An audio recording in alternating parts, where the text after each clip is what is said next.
swinging here. It was my turn. Ready to go? Yep. Let's do this. Oh, it's going to be so good. Just wait. Yeah. What, is that P-Tal Williams? Oh. He's really good. Just give him... This is not... It's alright. Just get it back. Just get it back. You can... Okay. I think he didn't hear that. We can still impress him. Yeah. You're swinging. Oh my gosh. I'll pull some... Oh! Ay. Everybody thinks I suck. Today's video is brought to you by Open Studio. Go to openstudiojazz.com to go on a deeper dive. Let's play a game. F blues, one chorus. I want you to use your imagination. Close your eyes. Just close your eyes real quick here. I'm going to set the scene. Greenwich Village, New York City. It's the Village Vanguard. You're about to play your very first time at the Village Vanguard. It's a quartet. I don't know what instrument you play, but you're part of the quartet. And for some reason, Herbie Hancock and Wayne Shorter and Ron Carter just walked in. It's a packed house, by the way, just beyond that. But then these three titans just walked in to hear your set, your very first set at the Village Vanguard. Now, you met them just before. They were nice enough, but, you know, Herbie kind of vibed you a little bit. He wasn't really, you could tell he wasn't really digging you. And go. 1, 2, 3.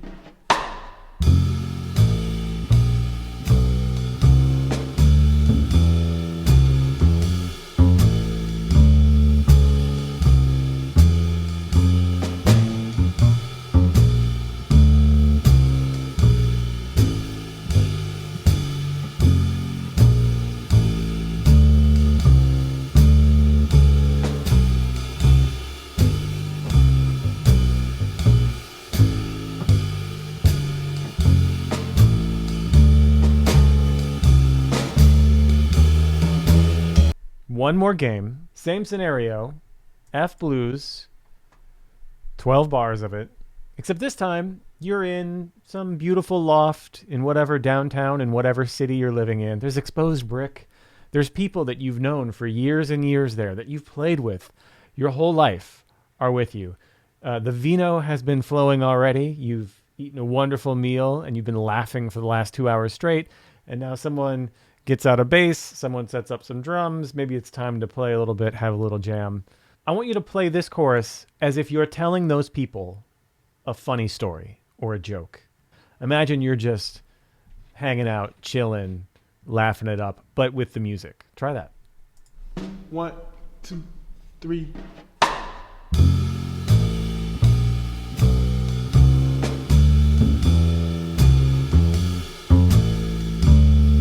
Tell your story.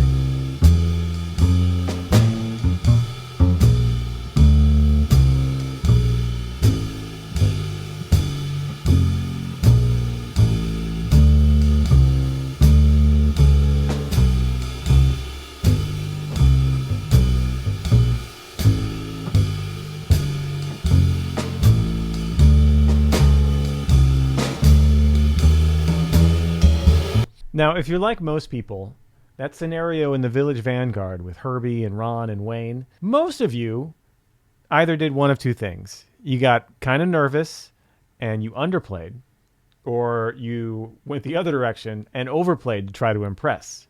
Most of you in the other scenario of being in the beautiful loft with your friends that have played with you forever, that love you, and that you're just having a good time with, probably played something pretty compelling, something that connected to the people that you know connect with you, the people that trust you. That is the scenario that we want to be at all times, where we're open and we're engaged with the people that are listening and with the people that we're playing with. I'm Adam Maness, and today we're going to tackle the hardest part of performing.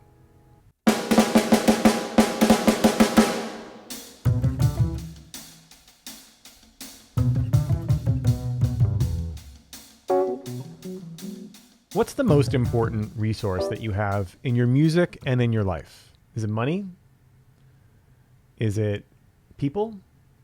Is it experiences? Is it time? It's none of those things, actually. Your most important resource is your attention, because you don't get to enjoy money or time or people you're close with or playing music and all the great experiences that go along with that if you're not able to control where you put your attention. Now, when we just played our 2 choruses of F blues there, you probably were feeling different things, right? Your mind was going in different places depending on what you were thinking of. But did you notice what your mind was thinking about? Did you notice when you weren't fully thinking about the task at hand, which was playing that F blues? Let's take another chorus a little bit faster. And this time, every time you're not thinking about the music you're playing, I want you to just note that and come back to the music. See what happens. 1, 2, 1, 2, 3.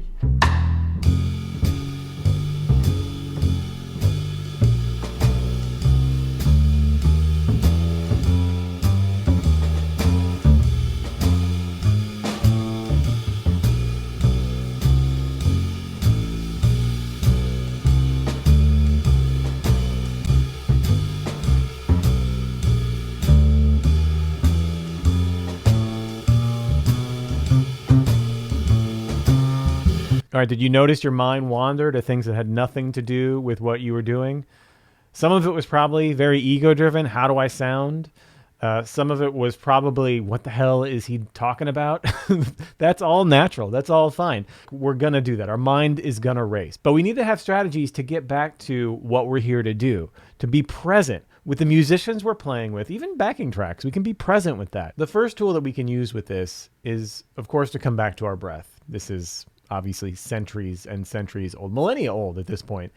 It's an incredible tool for being present in the moment, for connecting your mind and your body to the present moment. It works in music as well. This is Thich Nhat Hanh, who we recently lost as of making this video, talking about how important this skill can be. According to the practice, life is available only in the present moment. The past is gone. The future is not yet there. And if our mind is caught in the past all the time, the past becomes a prison. If our mind keep thinking, worrying, fearful of the future future becomes a prison. And that is why mindful breathing helps to bring our mind home to the present moment, so that body and mind together, we can be established fully in the here and the now. Isn't that great? Every speech of his, by the way, is poetry. And that idea of connecting to the present moment, of the appointment with life is right here in the now, is so important. So we can use our breath for sure. And if you're already a meditator, you know this, and I encourage you to start practicing this with your playing, with your performing. But you don't even have to go that far. You can focus on things that are right in front of you that actually help to connect you to the music. One of the things you can do is listen to the musicians that you're playing with. I know, crazy, right? No, but this is an amazing technique for getting back into the present moment. And you also have the added benefit of connecting with the people that you're playing with. It's kind of a 1-2 punch, this one. So I want you to play another chorus. Every time your mind goes off of what you're playing, I want you to notice that and bring it back to what you're playing by listening to the bass player here. This is Bob DeBoo on bass. He's playing some great stuff. Again, you don't have to like mimic what Bob is doing, but see if you can just connect with what Bob is doing. Every time you get lost, hone in on that bass and bring it back to the task at hand. Let's go. 1, 2, 1, 2, 3.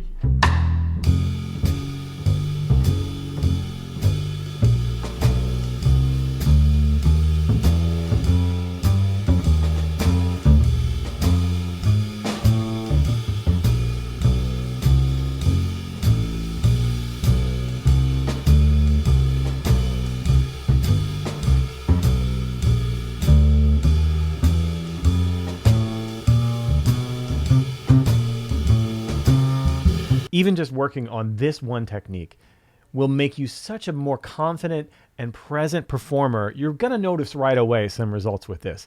If your mind starts to wander, if you get distracted by people that come into the room, if you get distracted by sounds or noises that you hear throughout the room, come back to the bass. Come back to the drummer's ride cymbal. Find something that is your return home to the present moment with your fellow musicians. And I promise you, you will connect with your bandmates and your audience much, much easier.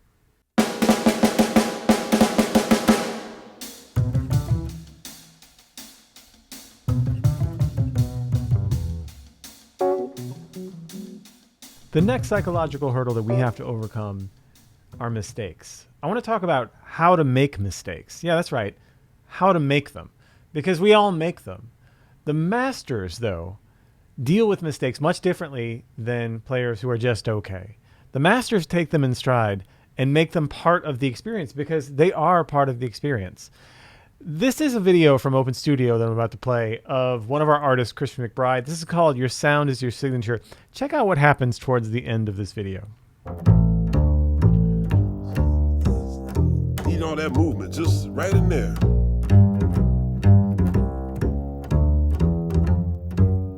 And keep your thumb locked. See my right thumb? Whoops.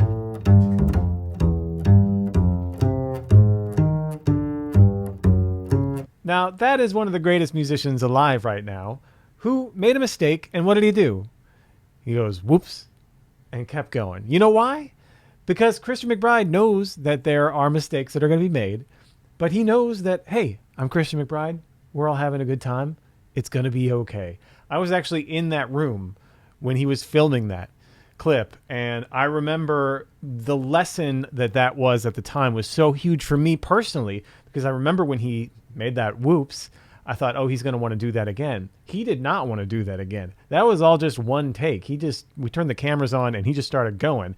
I remember thinking, I don't need to be as perfect as I might think I need to be. I just need to acknowledge the mistake. And just like Christian McBride did, whoops, that's a part of it, but we're here. We're going to have a good time. And that has changed my playing and my life, really. Like, it's such an important lesson to realize that we are not perfect and that really a lot of the good bits happen when we don't play everything perfectly. So our next task here is going to be to take on our F blues. Yes, another chorus here of our F blues. This time, I want you to play an E blues. You heard correctly. I'm going to play a track on an F blues. You're going to do one chorus. I want you to play the E blues, but I want you to play it in the spirit of Christian McBride saying, whoops. I want you to play it in the spirit of telling a joke to your best friends. I want you to play it in that spirit of things happen that we don't mean to happen. Sometimes we play an E blues over an F blues, but still make it compelling and connect to the people around you. Give it a shot. Again, I'm going to play a backing track for an F blues. I want you to pretend like you're playing an E blues, so it's going to sound horrible, but I want you to do it in the spirit of whoops, right? We're here. Everything's going to be okay because people are here for you, not for perfection. Let's try it. 1, 2, 1, 2, 3.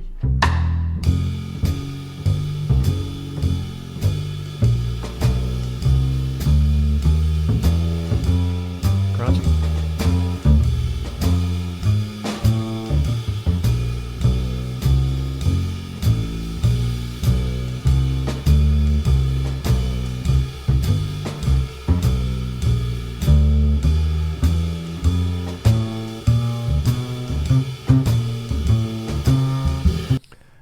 Right? Not as bad as it could have been, right? If you're doing it in the right spirit, you can pretty much play anything.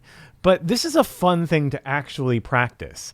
And it's something that's fun because when you get in the spirit of like, yeah, this is going to sound bad and everything is going to be just fine, it gets easier to have that roll off your back when you're actually in performance. I want you to do one more chorus of this F blues with the whoops in mind, right?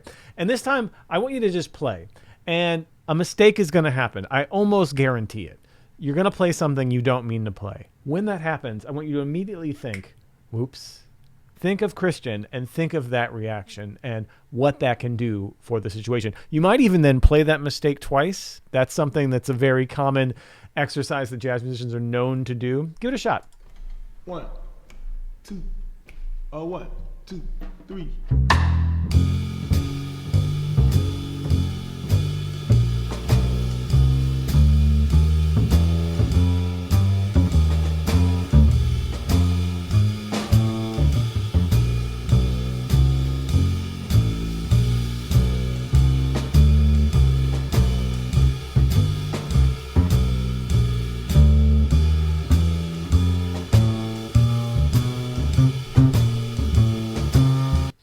Isn't that liberating? It's so freeing to know that you can make a mistake and it's not the end of the world. No one really thinks you suck. As long as you acknowledge that the mistake is there and you go with it.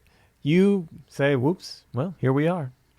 It happened. This is what happens, but it's okay. Now, I see a lot of players that make mistakes and they're like, ugh, dang it. And they get really upset with themselves. We don't want that either. This is an acceptance. This is an acknowledgement of the whoops and an acceptance that we're here now. Remember Thich Nhat Hanh. If we're living in the past, even if it's just a couple of seconds ago, we're not really present with what's here before us. So just acknowledge it, move on.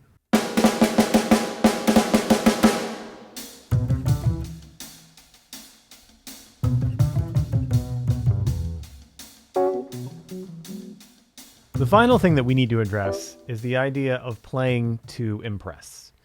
The idea of trying to be good for someone else. The idea of trying to be something that we're not.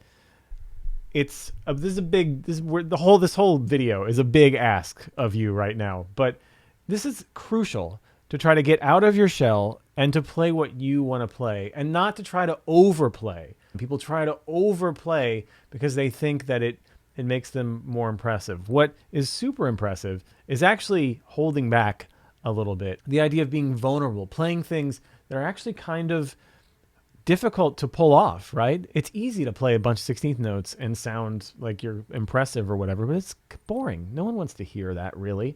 They want to hear you for you. They want to hear you with all of your vulnerabilities. Let's check out this video from the queen of vulnerability, the great Brené Brown. I'm asking you for a work product that has never been made before, that's completely innovative. I need you to be creative, and I need you to present it to a group of people who are half of them are going to think it's stupid and not understand it. No vulnerability there. Isn't that fantastic? We're asked to do something every time we improvise. That is pretty crazy. Like, we're asked to make something great out of nothing. And for us to consider that everyone would like it is ridiculous. And for us to overplay to try to impress people, it makes no sense. So there is something you can practice to get out of the idea of overplaying and trying to impress. That's playing the space. This is something that a lot of great musicians were famous for. A great exercise is to actually play a phrase of any length. It could be a short phrase, it could be a long phrase, it could be something in the middle, but then play the silence of equal value. We've talked about it before here at Open Studio. You're actually playing the silence. So for however long your phrase is, make the silence after that equally as long. If you have a short phrase, short silence. A long phrase, an equal amount of long silence. Let's go 2 choruses here and give this a shot. This might change some things for you. This is pretty exciting. Give this a shot. 1, 2, 1, 2.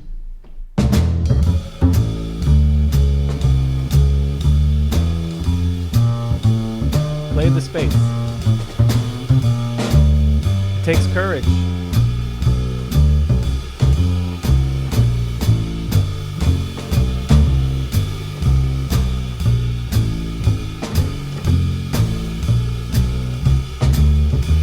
Have another, have another.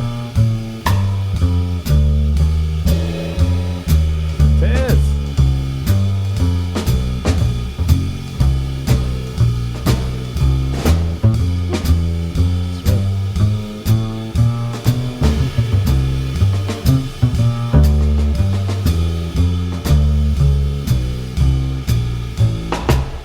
So not only is that something that you can practice, like in your practice routine, to practice making equal space for the phrases that you play, but you can actually do this on the gig too. This is a great phrasing technique. And then eventually it just becomes something you don't even think about. You become more of a player that hears space and provides music that feels good to your audience rather than a player that seems like they're just trying to impress everybody. Remember, we have to work on being present. Where are we focusing our attention? It's our most valuable resource. And if you don't know where it is, you're going to be lost. 2, we need to know how to make mistakes and know how to make mistakes work for us in the moment. We're playing improvised music here. It's going to happen. It's kind of the best part about it. So embrace the mistakes. Remember the whoops. And remember that people are there to see you, not you trying to be perfect. And number 3, instead of playing to impress, play the space. Play those moments in between your playing. It gets you so much more mileage out of your own musical personality. And your audience gets time to connect with you in a way that if you're just trying to fill up every last space, they don't get. Thank you so much for joining me today. Actually, I love talking about this stuff more than voicings or anything else. So if you want to talk more about the psychological game of playing music, please click the like and subscribe, and put in the comments what you think of videos like this. We don't make a lot of Headspace videos, so let me know what you're thinking. Until next time, y'all, happy practicing.